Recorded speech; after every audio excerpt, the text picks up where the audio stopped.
Hello, hello, hello. This is Gresh from the I Am CEO podcast and the CEO Chat podcast. And I have an awesome guest that's back on the show today. I have Shona Bell. Shauna, excited to have you back on the show. Good to be back. Yeah, absolutely. Well, I'm super excited to have you on. I had you on our I Am CEO podcast. And one of the really exciting things I have with the podcast, the daily podcast, was actually have people back on the show to do a deep dive on like specific topics. So this has definitely been a long time in the making. We had a phenomenal conversation. But I guess we're obviously going to have the links and information shown us for the previous show. But for people that might just be listening to this, can you tell us a little bit more about you, what you've been working on, and how you're making that impact that you are in the world? Yeah, so it's great to be back. Things have changed a little bit, but I'll keep it short and sweet. I am a certified public accountant and have joined the entrepreneurial game almost 9 years ago. It'll be 9 years in March of next year. Congratulations. And I did that because I just wanted to more freedom. I wanted my hard work, at least financially, I just wanted to have more freedom, more income, to set my life up with my husband and children in a way that I can run it the way I'd like. And because I'm a certified public accountant, I started that journey doing CFO services and partnered with people to do tax work. And then that evolved to me creating a job for myself where I was working more in the business than I was actually spending with that lovely family I was trying to gain freedom for. So Hmm. then I just learned the entrepreneurial game a little better, partnered more systems. And most recently, I've added, well, I've transitioned to tax strategy, not just CFO work, Hmm. just because business owners, so many people start businesses or just have these dreams of making a lot of money and being a business owner, not realizing unless you do it the right way, unless you set things up the right way and just strategically just keep taxes on your mind because you can easily make good money and pay half that in taxes and nobody wants to do that. But in addition to that, tax strategy normally goes well with financial planning. So in the past 6 months, um I've been qualified to talk about it. I've talked about it for years, but now I have license and I'm actually helping people expand their entrepreneurial dream, expand their life goals dream about, like what does it actually mean to create legacy and generational wealth and real financial freedom? Like how can the fruits of my labor translate into um having freedom not just now, but not just in the future, but actually now. So it's been a lot of fun bringing that into my sphere of what I talk about, what I teach, what I help clients do, and basically how do you use all of those tools to fund life now versus just, like later.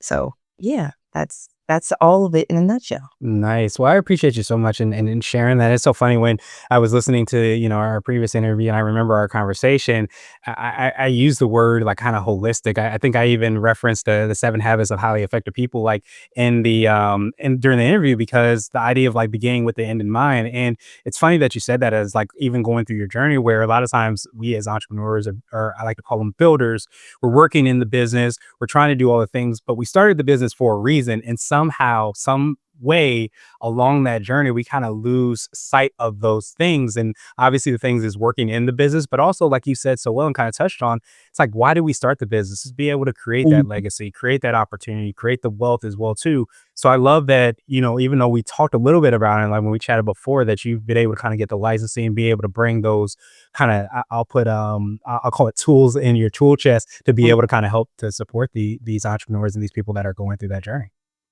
Yeah, it's easy to get caught up in, we being building a career or deciding like the traditional, well, what's traditional now? But either whether you're in corporate and you're working for someone or you decide that that's not for you and you want to start a business, it's easy to get caught up in just the grind and just the work and then forget why you said that you wanted to do that. It's easy to, especially if you choose the entrepreneur route, to just get caught up in this has gotta work, it's gotta work. Like, I left my Yeah. full-time job. This has gotta Yeah. work, like, trying to serve all the people, all the purposes. But yeah, I just learned a lot over the past 8 years or so now that I'm actually in with making a tweak in what I offer.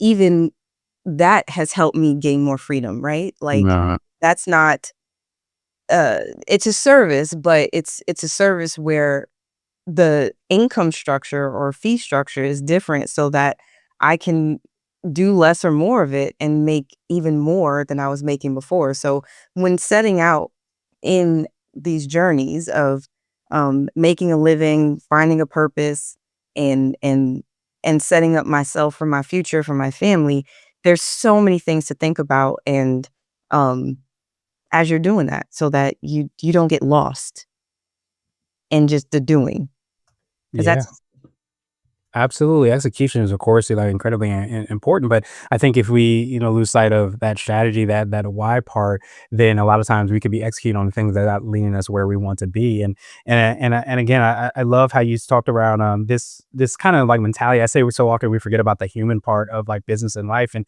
like a lot of times, you might decide that you want to start a business, or maybe you've been laid off and you have to start a business, and those things happen. And they're real human things that people, especially now, are kind of going through. You get into this space where you become in this mentality of like surviving rather than thriving. This has to work.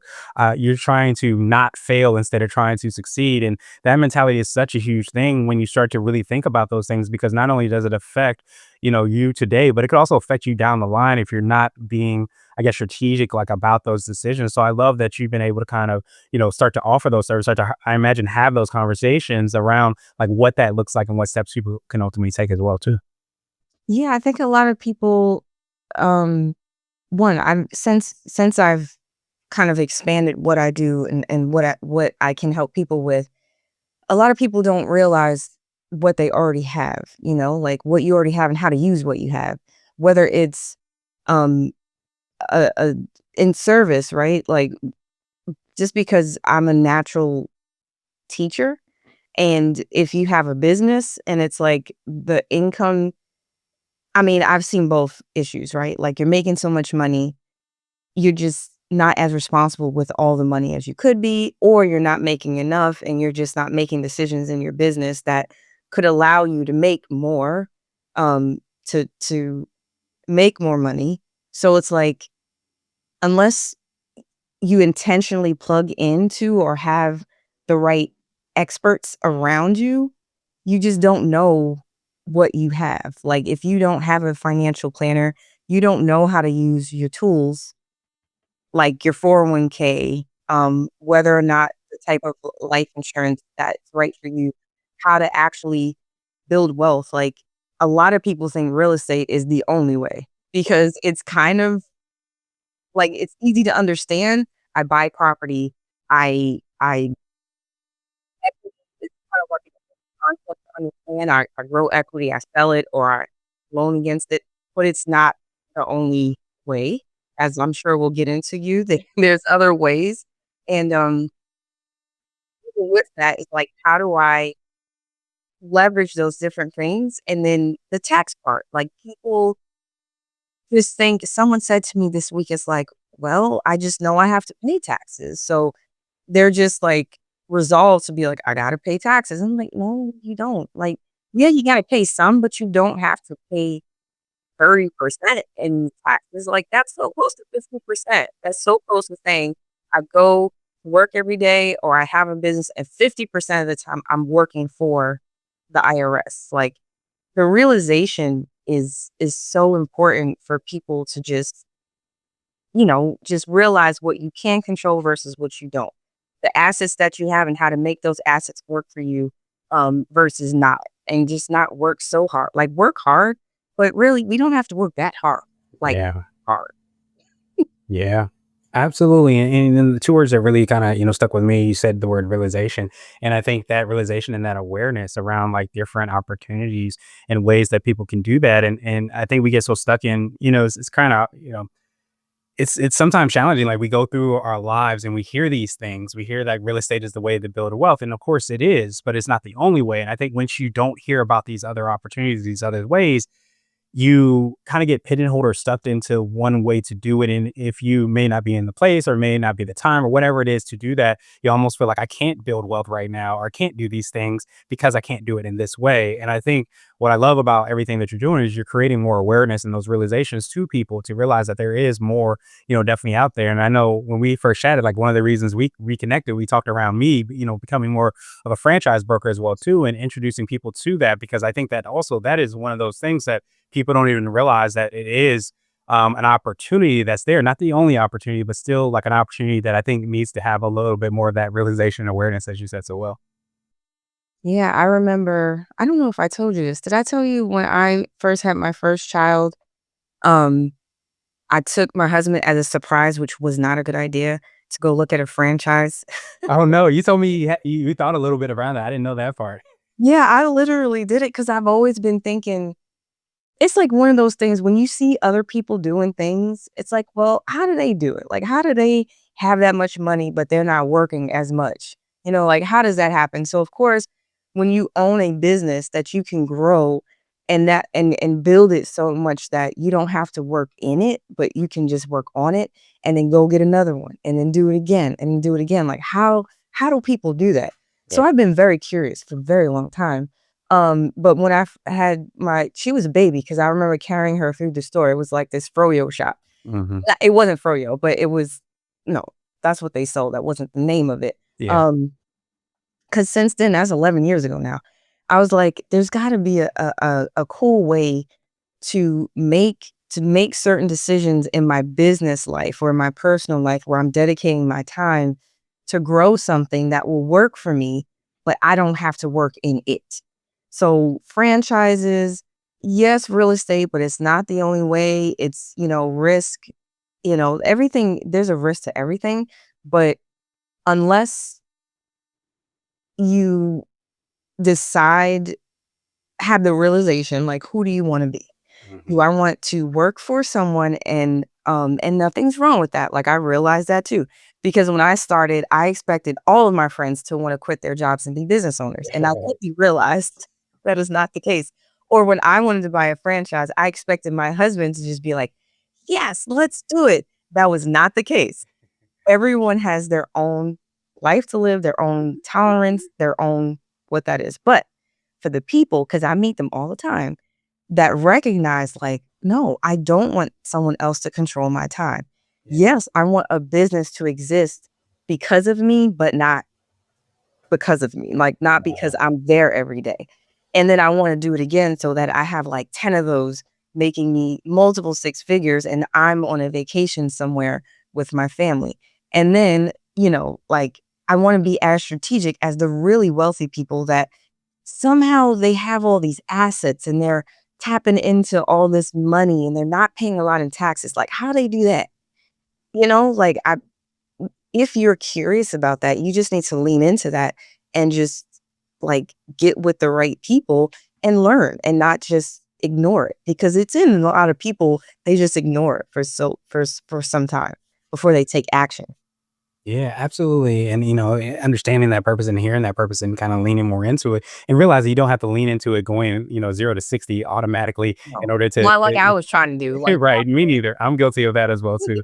I'm definitely that person that tries to jump in and figure it out on the way down, which can sometimes be not as exciting as it looks like on the outside. But I think that there's a place for everybody to have that, that understanding and awareness. And so I would love to hear more a little bit. I know you touched on a little bit on how you're having these conversations, how you're working with, how you're serving those clients, because I think so many times we don't know what we don't know. And I think that's where these conversations like this are so powerful because you start to become more aware, like that isn't just for them.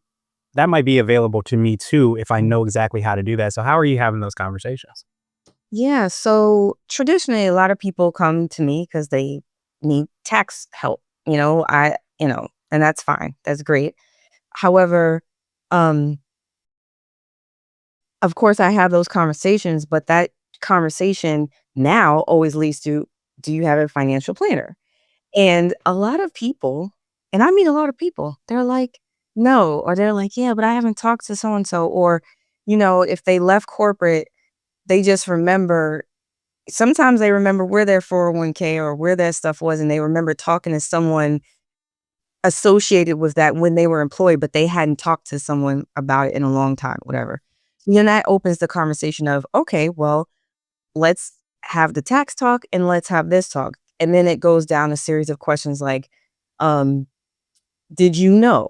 Do you know the difference between term insurance and permanent insurance? Did you know that, if you have a bunch of 401ks sitting around like little I'm like little babies, you wouldn't leave the babies laying around. Right. But I mean, they are your babies. You made that money. You worked hard for it. And then a lot of times people leave them in different places. If that money is dispersed, it's not growing as strong as it could if you brought it all together under one place. Did you know, like if you were some people is fortunate, some unfortunate. It's just perspective.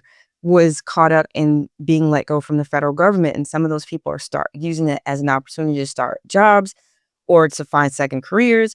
But I mean, I would move my money as soon as I possibly can out of those places because it's like you're not in control. Like whatever you can be in control of, you should. Like just get control and just take the blinders off and just get the right advisors around you to move stuff so that you can be prepared for life changes. If you have a child, did you know that the 529, just may not be the best way? Like, what if your child decides, I don't want to go to college. I want to do this, or I want to go into the military, and that money's locked up. Either if you don't want to pay taxes and penalties on it, they can't touch it until they're 59 and a half or something. Like you can convert that to Roth for them. There's all these things that I'm meeting people and asking them questions. Last one, and then I'll pause. Did you know that if there's a cash balance, a permanent type of policy where you can fund different things in your lives. And that's what we talked about with whether it's real estate or a franchise, that you may be sitting on the funding that you need to start this kind of like wealth generational thing. If you're thinking a franchise might be for me or a real piece of real estate might be for me, you might be sitting on an asset that you can use where you don't have to go to a bank and pay interest on the money. You can create your own bank and fund these things and then rinse and repeat and do it over and over again. And all the while creating an like growing an asset that will be there well beyond you if you start to educate your family around, we're a family and this is what we do. When someone's born, when someone's a baby, we do this and then we do it again and again and again. So I think a lot of people that I meet, the people that know, they know. But Yeah. there's a lot of people that don't know. Yeah. And they're just like so surprised. They're like, "What? That sounds too good to be true." I'm like, "It's true." And that's what they're doing over there. So Yeah. then a lot of people are like, "No, I want to do that too." So yeah, just expanded the conversation to all those different things and people that are just like in a place where they're ready. And a lot of times when they get to me, they're ready to make a change. They're ready to do something better. So then they're very receptive to having more of a conversation around those things. Yeah, that's such a huge thing, and especially like usually when I have like first initial conversations, a lot of it is around like, hey, what are you comfortable investing with? How much do you have like in your 401k? Just going through those things, not necessarily to make a decision right then and there, but it provides an opportunity to know like what's available to you. And I think so many times when you're thinking about like I want to build and create this wealth and I want to do that, especially like when I'm looking at it from a franchise route, those things are of course important. But I almost wonder like when you're having those conversations, I know I deal a lot with this around like kind of the fear or the I'm gonna wait until then. Do you feel like a lot of times people don't realize or do you kind of even maybe let people know that wealth building is not something you do after you become wealthy. It's something you do to get wealthy. It's something you do along the journey. Do you have that conversation a lot? Yeah, a lot of people are waiting for something, or a Yeah. lot of people are just like, um, they don't feel ready, or they want to get. You're spot on. Like they want to um get to a certain point and then feel like, oh, I have enough. Or here's the major misconception Mhm. that it takes so much to start, and that's not true. Mm. It does not take so much to start. Someone, um, this week I had a conversation with someone and she said that. She said, how do you address the apprehension or the objection that it costs so much to start permanent policies? I'm like, no, it doesn't. Like, Mhm. it's what you want. What do you have? Like, what do you want? What is your goal? Right. And there's so many people that don't that think, and this is for me too. It's like I thought I had forever to retire. I thought I had forever to get to, 65. You don't. You got 65 years. And by the time you're thinking about it, you should be thinking about it. You're probably 30, 40. Yeah. And then really, but if you were 20 thinking about it, oh my goodness. Like Yeah. you would be so set. It doesn't take that much and it just takes intention and it just takes even if and I know this to be true too. People have money trauma. People have bad relationships and they feel ways about it. They tell themselves, this is something I'm not good at, or they've made so many mistakes and they just feel like it's just this mountain that they need to climb. It a lot of times with taxes, they haven't filed their taxes in years. It's like okay, okay, you're not the only one. But if you let those years go by and with no intention to make it right or no intention just to start somewhere, you'll be 65 and there'll be nothing there for you versus just Yeah. making a decision to say, I'm just going to explore and start today. It doesn't take as much effort or as much money as I think people think, you know? Yeah. Absolutely. And I wonder, I know it's probably both, I never try to say it's either or, but I just wonder like from you mentioned the word, the phrase money trauma and those things. How much of an influence does that psychological part or that, maybe the things we've learned like when we were young, does that play in kind of even knowing that, hey, I don't have all the dollars in the world, but I have a dollar and I could put that dollar towards that. Does that mentality, end up being like a really big foundational thing that I don't want to say people have to get over, but maybe have to maybe honestly address the elephant in the room so that they can take those steps forward? Oh my goodness. That is, I did not know when I went down this w- professional route that I would sometimes feel like a therapist. So, um, it's so, I mean, next to health, money is is one of the topics people stress the most about. And, stress um kind of reveals itself in the physical and then your health is like, affected. So, one of the questions I asked recently on a webinar that I partnered with someone, it was like, what was your first memory of money?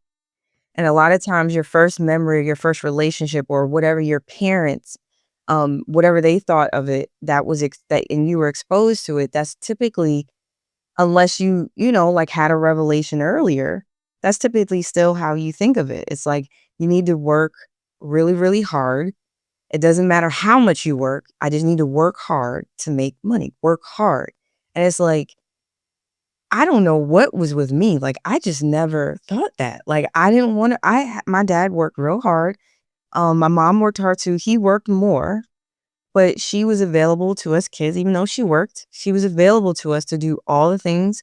And, but somewhere in there, I was like, maybe it was because it was just like seeing stuff. Like, no, you don't have to work 80 hours to have a good life, to do certain things. And if you mess up, fix it. I got caught in the credit card trap in college. Like, oh my goodness, if Mm. they're still going on college campuses and handing out free food and T-shirts to get kids to sign up for credit cards, it should be banned because you Right. mess people up. Predatory. Yeah. Yes, really, really early. But those relationships are established extremely early, and if people um just don't address those things, it will just continue into your 30s and your 40s and your 50s, and then you'll be in your 60s looking around like, well, dang, I gotta work until I'm 75 or even sometimes 80 Mhm. because of certain things I didn't address early on, that just weren't good relationships. So I think it's so important about what you let in your atmosphere. Like, what are you listening to? What do you do in your spare time? Who are your friends? What are they doing? I've been saying for years, I don't have it yet. I want a yacht. Like, I don't need a fancy car. Mhm. I don't need a plane. I want to have access to water. And I've Mhm. been saying, I need a friend with a yacht. Because it's like when you surround yourself by people that are doing the things that you desire, then you will naturally want to do better and have more, and you will change. You will change yourself because now it's like, it's real. It's like I have a friend with a yacht.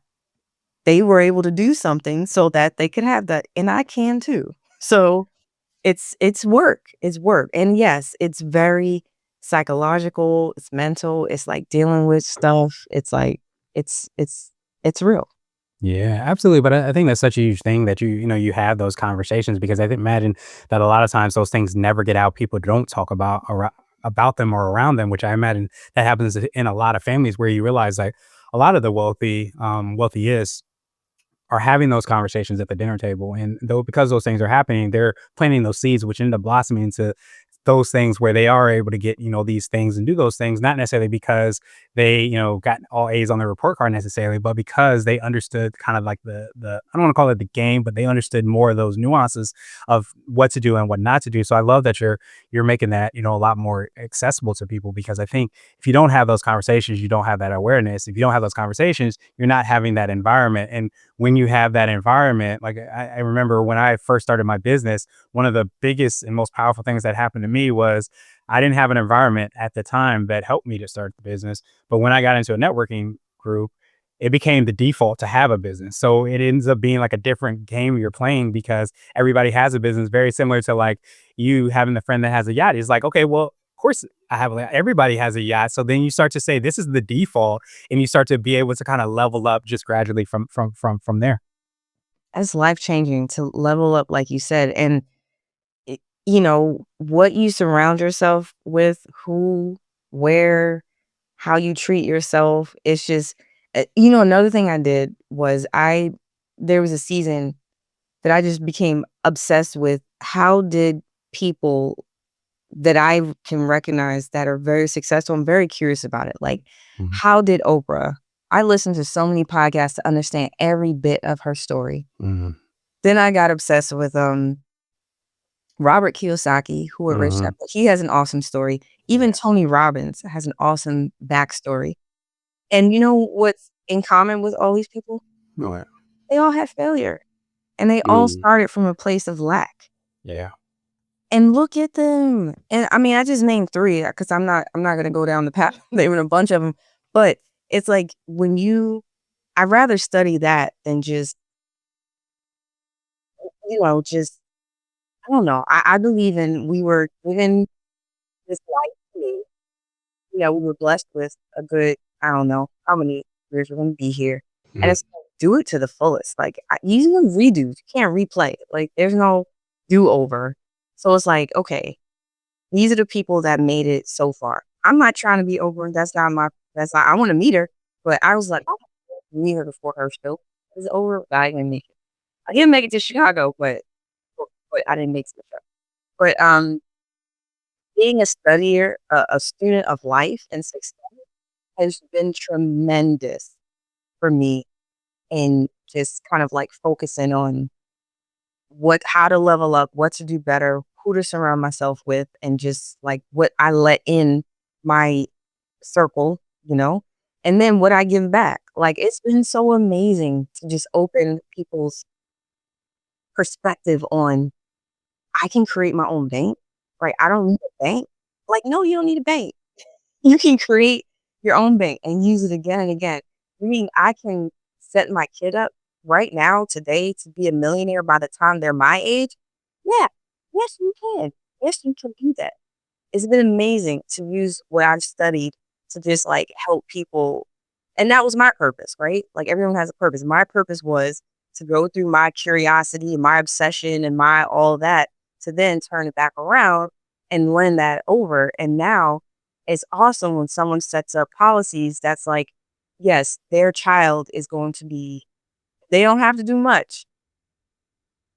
I mean, hopefully they raised them up in a way better than they were raised because they didn't realize it until they were in their 30s, 40s, 50s, whatever. Right. But but helping them set something up where their child is going to potentially be a millionaire by the time they're their age because their parents didn't know.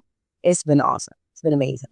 Yeah, absolutely. That's such a, beautiful thing to be able to kind of do. So I would love to kind of, pick your brain a little bit. I want to be that student and ask you the question, especially for people that are like going through and having these conversations. Like I mentioned, like during that initial conversation, I'm asking these questions and those things. Like, what I guess advice would you give for people that maybe do say that, hey, I do want to start a franchise. Maybe I don't have the funds and maybe I don't at this time, but I want to come back to be able to do that. Like, what advice would you give for people like going or at that step on things that they could do and ways they could potentially kind of leverage that?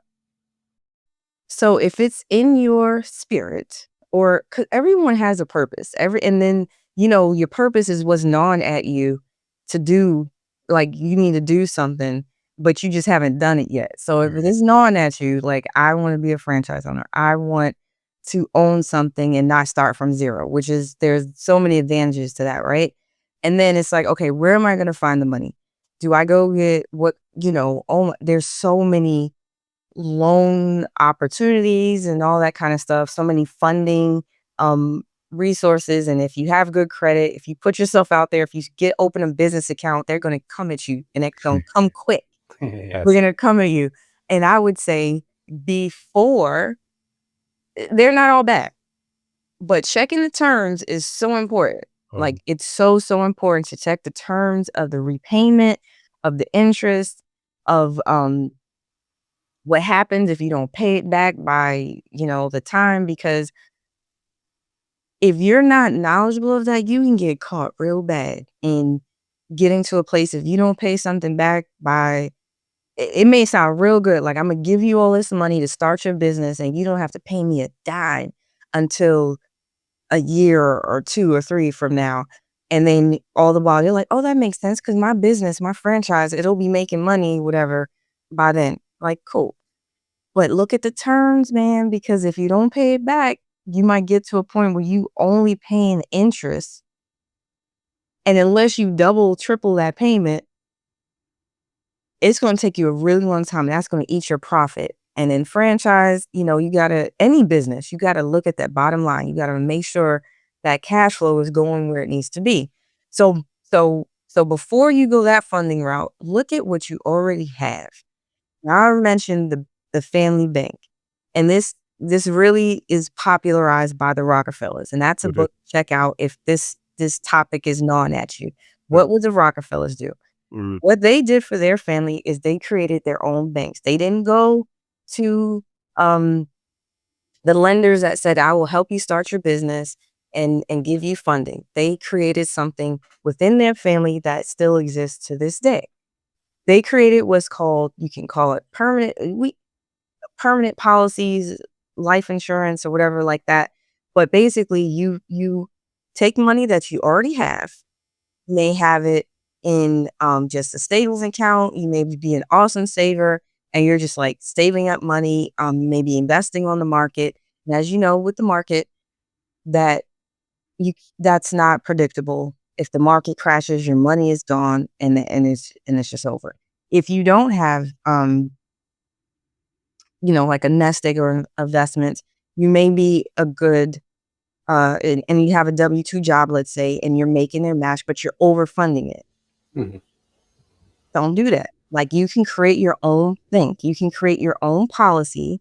And once you figure out how to fund it, I'm just going to tell you what it does. You fund the policy, and then what happens is you pay your premiums. mhm, But while you're paying the premiums, cash value is growing. While you're paying the premiums, a portion is invested. No, it's all invested, but you're growing cash value.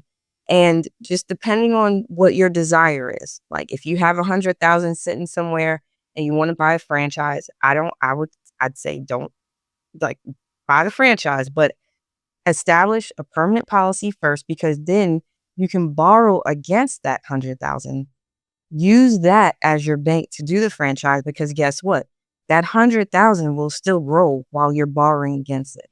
mhm, That money, that cash value, that all of that will still grow while you loaned money to yourself from it to go and do the franchise. And then the cool thing about your own bank, you have your own terms.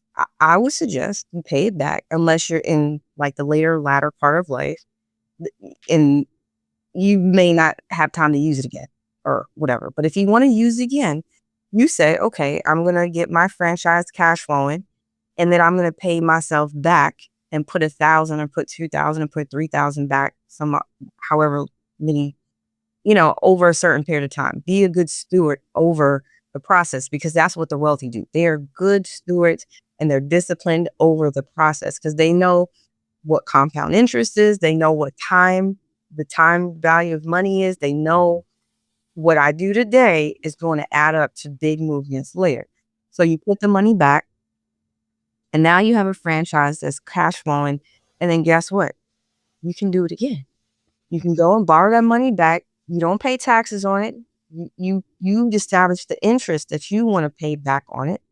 And then because it's insurance, there's death benefit. So like, while you're doing this, the cool thing is if you're wealth building minded, of course, you're not establishing this thinking about your death.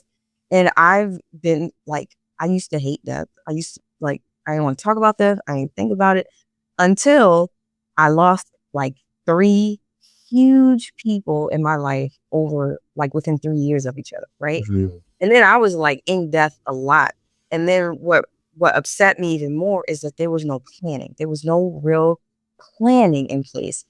So that if it's like, for me, it's like, I don't want my kids and my family to go through this, no matter whenever the Lord takes me. I don't want to put anybody through this. So then it's like, I like talking about that because it's guaranteed, right? Yeah. we all Yeah. we all going. We're Right. all going on at some point. And it's like, you got to think about the stress of what you're going to leave behind. Your loved ones, they're going to be upset, but you don't want to leave them without a plan. So circling back to the death benefit of these policies, when you establish this now in your 30s, 40s, or even 50s, there's going to be the cash value is going to grow, the payout of the policy is going to grow, and the death benefit's going to grow. So what your beneficiaries get, it's going to be huge. And then you can plan today what you want done with that. And then I'm going to just circle back real quick. Hopefully this is not too confusing. Remember I said you didn't have to pay the loan back. Right. But you should if you want to keep using it. You should pay it back, because if you take it and don't put it back, you can't use it again. But if you don't pay it back, it's okay. Like, let's just say something happens and you can't pay it back. You don't have to pay it back because it just deducts from the death benefit. But Mm. what I'm seeing is people that are serious about this, and they're establishing these plans so much that by the time, you estimate a death period, it's like you want to fund it, you want it around until you're 60, 70, 80. It's multi-million. Like, it could be the earlier you start, it's like by the time I'm this age, by the time I'm 100 and something, it'll be that. Yep. And you're saying if I don't pay that back, it's just going to be like my family's going to get 2,000. So, I mean, 2 million. So if I don't pay back 100,000, they're still going to get 1,900,000, Yeah. 100. 1.9 million. Yeah. Yeah, thank you. That's not bad, Yeah. right? So it could be weird if you've never, like, I even, shared this with a group of family members, because now I also want to be that person. It's like, no one that knows me is going to not know about this, because they Yeah. have that. It's like, well, why didn't you tell me that you out here and got us on this yacht? How'd you do it? You want to know how I did it. And then it's like, one of my cousins was like, it sounds like a scam. No, it's not. It's what the wealthy do. Just like they Yeah. don't pay taxes. We don't have time to talk about that. But there's so many different layers of Mm. how the wealthy really use assets to get more assets, to pay as little as they need in taxes, and you just rinse and repeat, rinse and Yeah. repeat, rinse and repeat, and then leave it for the generations to come. Leave something behind, and then teach them how to do the same thing. You know, Mhm. I'll say Yeah. one more thing. I have a client that no, I'm her client. She was like, and we geek out about this stuff because she's been knowing about this since she was, her dad is a great, very successful business owner. He's like, everyone in my family gets the Rich Dad Poor Dad book when they turn 16. Mhm. Since 16 years old, everyone in her family, like, they've been establishing. So when you I said love it. earlier something about, like, the relationships that's established in that, Right. what's in your, uh what influences around you, a lot of us can start today with creating, uh, the establishing really good, um, things in our family so that, from the youngest of ages, you're just learning about this stuff. So by the time that child is your age, they're so much further ahead than you were. Mhm. And I mean, that's what it's about. Like, if we're bringing life to the world, I want them to be better than I was. Like, Yeah. that's that's kind of my goal. Yeah, I love that, and obviously being able to kind of have that, the dollars, from being able to have that bank, and I came across a book years ago. I think after I just graduated from school, we had chatted about it when we reconnected. Of Bank on Yourself, which I think is very similar in the sense of like how you can leverage these things. And I think once you start to have that awareness, not only do you get to have that, cash benefit that's there for you to be able to buy a franchise, for you to be able to, do whatever you want to do with it.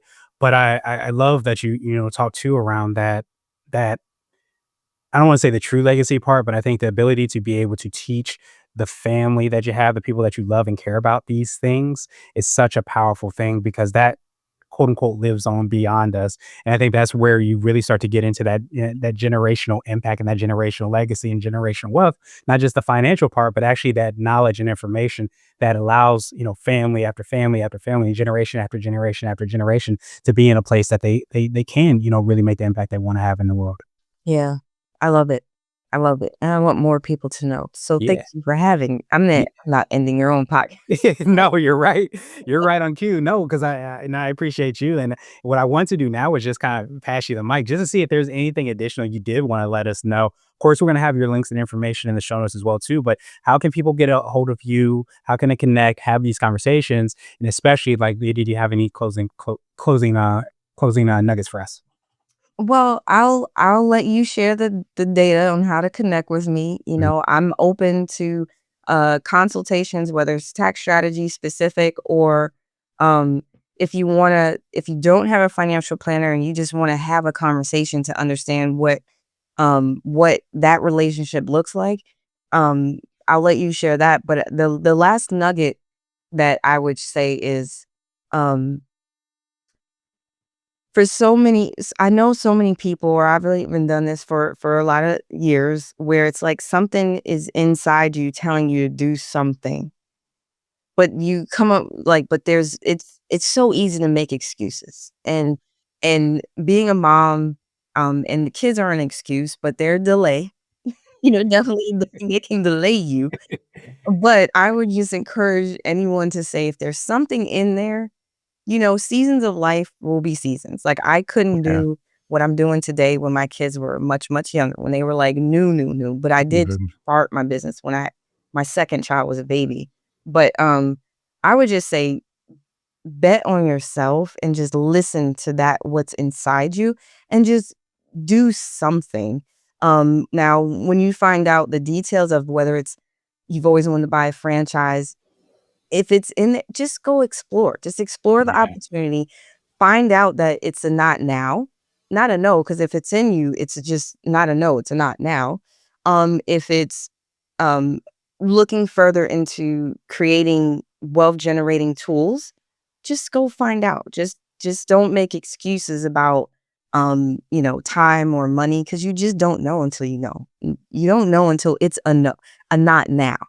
'Cause I feel like if something's in there, it's not a no, it's just a not now. So Mhm. that would just be what I would encourage people, and then, you guys can contact me on the ways that Gresham's gonna share, and yeah, that's Yeah, absolutely. No, I appreciate you so much. And of course, we'll make it even easier by having that information in the show notes so that everybody can follow up with you. But I think that's such a powerful thing you kind of left us with. I think so many times we can say, we'll do it tomorrow, the day after that, or the day after that, or the year after that. And, there's always a reason why you don't end up, starting those things. But I think we sometimes thinking starting is like taking all our money out of the bank and putting it all on black. But in reality, it's that sometimes just having those conversations and just talking with somebody and seeing like, hey, what am I doing with my 401k? What have I done with my TSP that now I might have gotten laid off? Whatever might have happened, these, circumstances, these things are real and they're happening to people. But I think when we realize the people that are successful not because they know all the things, they do all the things, but because they usually have a really great environment and really great team around them. So I appreciate you so much and being a part of our environment today and giving us so much knowledge and information. And I hope you have a phenomenal rest of the day. It's been amazing. Thank you so much.